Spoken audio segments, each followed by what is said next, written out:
forms on the table along the left wall. Please fill out the request with the agenda item number you wish to speak to and hand it to the staff seated on the left of the dais. Cell phones, please. If you have a cell phone, turn it to silent. If you need to use it in the hallway.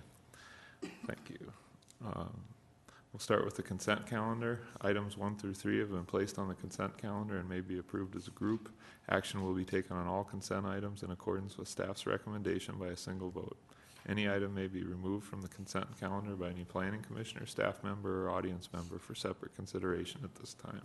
The findings of this planning commission are recommendations to the city council. The city council will make the final decision.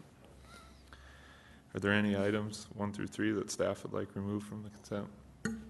Yes, item number 3, please. Okay. Any items 1 through 3 the planning commission would like removed? Any items 1 through 3 the audience would like removed? John? Nothing? Okay, I would entertain a motion on items 1 and 2. Move to approve. All those in favor? Opposed? Items 1 and 2 carry. Item 3. Thank you, Mr. Chair. Item 3 is a preliminary subdivision plan to create a 3.3-acre lot. You may remember that, and this property is located in the southeast corner of 5th Street and Catron Boulevard. You may recall that recently you acted to annex this property into the city limits, and it subsequently was zoned general commercial district. Typically, when someone comes in with a plat, they post surety for the subdivision improvements and they pay the inspection fees with check or cash. In this particular case, the applicant's requesting to post surety for the improvements, the design for the improvements, and in this case, very unique, and we're recommending that the stipulation be changed to reflect also posting surety for the inspection fees.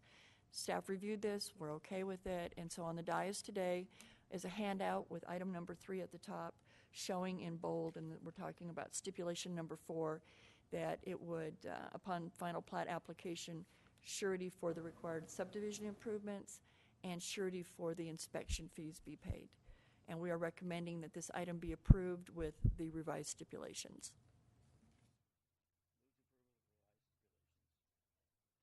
Motion has been made to approve. Any discussion? All those in favor? Opposed? Motion carries. Item number 4.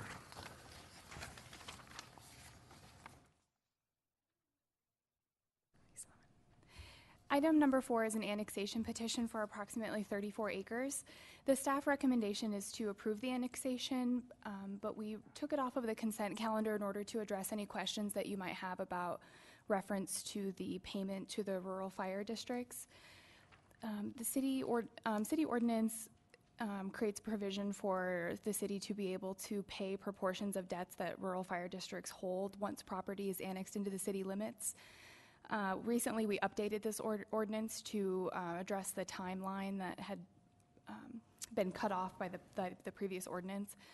So this was recently adopted, and we just wanted to bring it before you today, so it was to your attention that the payment was possible to be made and that it was an optional approval with the annexation.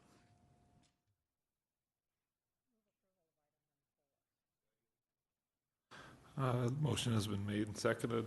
Is there any further discussion on item number 4? Okay. Seeing and none, if you could, Mr. Chair, if you could clarify whether the recommendation is for approval of option 1 or approval of option 2.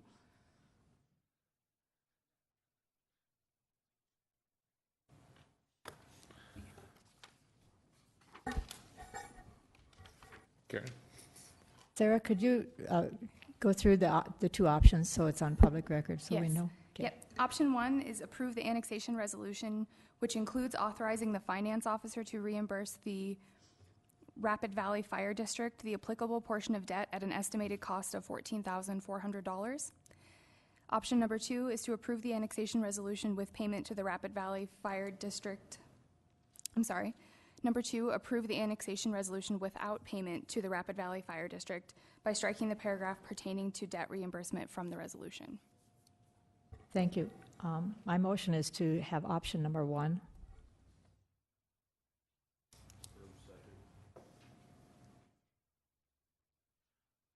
Motion is made for option number 1 regarding the reimbursement. Any further discussion? Seeing none, all those in favor, please say aye. Aye. Opposed? Motion carries. Item number 5.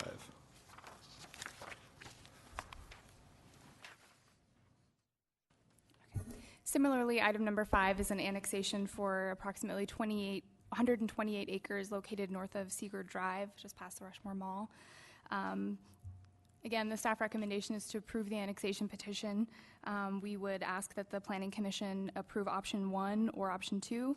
Option 1 is to approve the annexation resolution, which includes authorizing the finance officer to reimburse the North Haines Rural Fire District the applicable portion of debt at an estimated cost of $292.41, or option 2, which is to approve the annexation resolution without payment to the North Haines Rural Fire District by striking the paragraph pertaining to debt reimbursement from the resolution.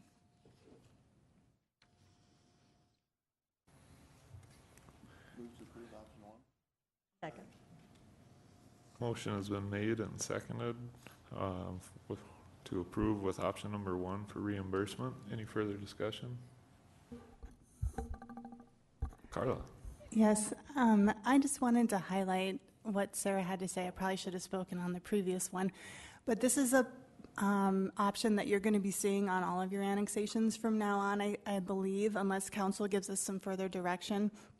The council just passed this ordinance that would authorize these payments to fire districts when the property is annexed. State law gives this as an option. Just normally when property is annexed, it stays in the other districts like sewer districts or sanitary districts and those kind of things. It remains in those districts, but for fire districts, it's a little different. It automatically leaves the fire district and joins the city fire service.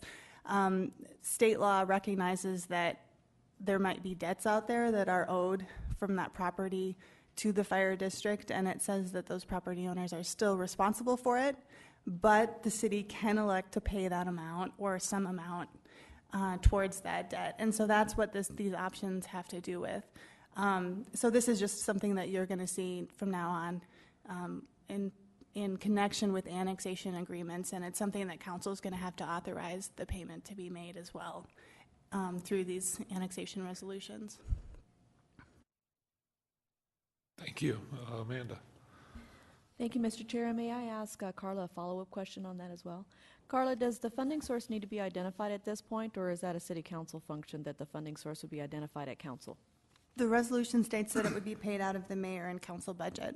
Okay, And that could be changed by council, obviously, but that's what it states right now. So when it comes before the Planning Commission, that'll be the recommended funding source for any fire district reimbursement? Unless council gives us some other direction, but that's what it says today, and that's what the finance officer thinks it should be, so that's what it says. Okay, thank you. Thank you, Mr. Chair.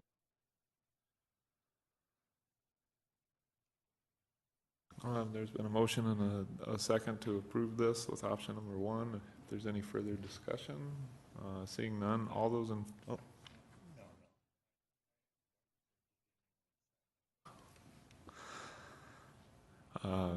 All those in favor, please say aye. Aye. Opposed? Motion carries. Item number 6. Item number 6 is the rezone from no-use district associated with item number 5. The city is requesting to rezone the property that was just approved for annexation be rezoned from no-use district to general agricultural district, and the recommendation from staff is to approve the rezone.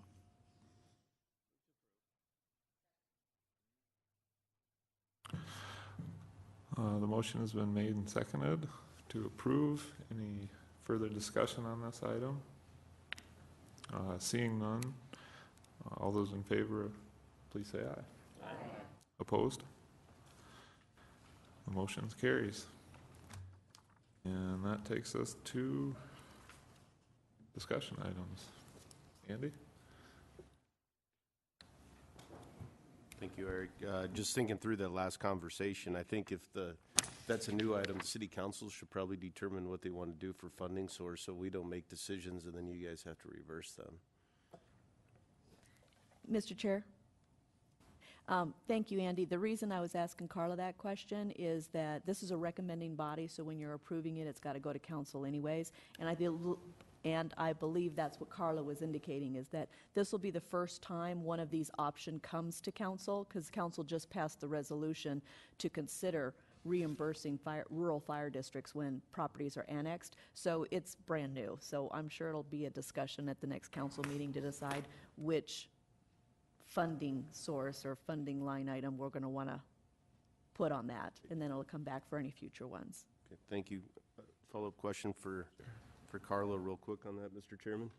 So is this that the current property owner hasn't paid their taxes, therefore the fire district has not been paid through the taxation? Or is it, how is the debt created? I'm just curious.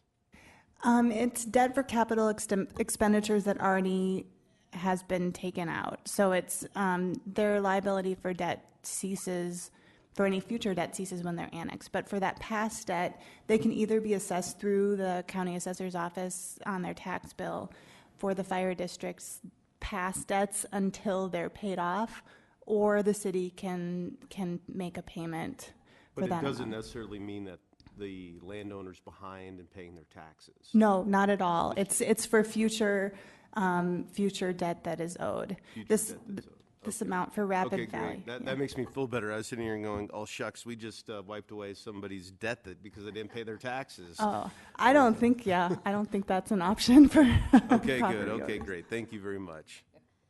Mr. Chair? Yeah. But Andy, thank you for that question, because believe me, that was the question that was raised as well. So this is kind of like a bond payment that they've already paid out, and they're charging the district when we bring that property in, and this is only the portion assigned to that many acres from that rural district that's coming in, that the city's considering reimbursing them for. Steve? I just want to kind of check, see where we were. We had that discussion a while back about, people building and not following setbacks, and we had come up quite a bit. And I guess staff was going to take a look into that and come back and give us some options. I am doing some research on that. I will have it for you on November 25th. It would have been nice to have it today because it's a short meeting, but I'm not ready to talk about it. But I will be ready the next meeting. All right, thank you. Thanks. Staff items? Thank you, Mr. Chair. We would just like to welcome Kim Schmidt to the Planning Commission. She is our alternate number 2. Mark Jobman is alternate number 1. And Galen has been moved up to a full-fledged Planning Commission member. So thank you, Kim, for coming and serving on the Planning Commission. Staff has worked with Kim over the years as she's represented several clients working with consulting firms, and we've really enjoyed working with her. So this is exciting to have her on Planning Commission. Yeah, welcome, Kim. I had one question on the committee report, that bed and breakfast. We saw the city council decided to reverse our decision. I was hoping maybe Amanda would be able to provide a little feedback on that. Thank you, Mr. Chair. The discussion at City Council, and the reason the City Council denied the appeal, is that when City Council members had the opportunity for, it's roughly 10 days to 2 weeks after you guys make that decision before it comes to council, many of the City Council members reviewed the footage from that discussion of the meeting, and then also discussed with staff as well as the residents in the neighborhood. And the primary reason that that was denied at City Council is because of the parking plan. And it was very evident by Donna herself admitting that it was even her own daughter that was not following the parking plan by parking in front of the fire hydrant. And it was obvious that even though she had submitted a parking plan, she wasn't adhering to it. And so the City Council just encouraged her to go back and see if she could find a parking plan that would work and resubmit. But at this time, the City Council denied it because of the parking plan. Thank you. I'm Appreciate looking to that. Vicki to see if there was any other reason. I know that was the main one. That was the main one, and we did send out a written statement to the applicant, letting them know that was the reason that the item did get denied, and Donna is fully aware that she could resubmit with a parking plan that's not only shown on paper, but actually practiced. Interesting. If there are no other items, I'd entertain a motion to adjourn. Nice. Motion's been made and seconded. All those in favor? And we're adjourned.